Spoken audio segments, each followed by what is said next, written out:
বান্ধবী, তুমি যদি আমার এই গানটা তোমার নিজের ভয়েসে পুরোটা মুখস্থ করে তুমি যদি কই এখন আবার পারো আইরে খুশি আমি ও মোটা নিয়ে এই তুমি কহছি তোমার কণ্ঠ কি কখনো যায় কইও আমার পাড়ায় দিও।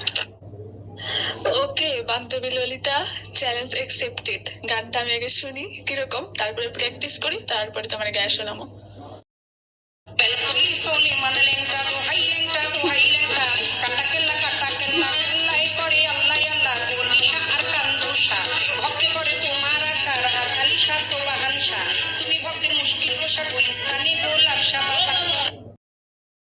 পুলিশ ওলাই মানলেনটা দোহাইলেনটা কাটা কাল্লা কাল্লাই করে আল্লাহ আল্লাহ গনিশার কান্দুসা ভক্ত করে তোমার আশা রাজালি শাহ সোবাহান শাহ তুমি ভক্তের মুশকিল গোসা গুলিস্তানি গোলাপ শাহ বাবা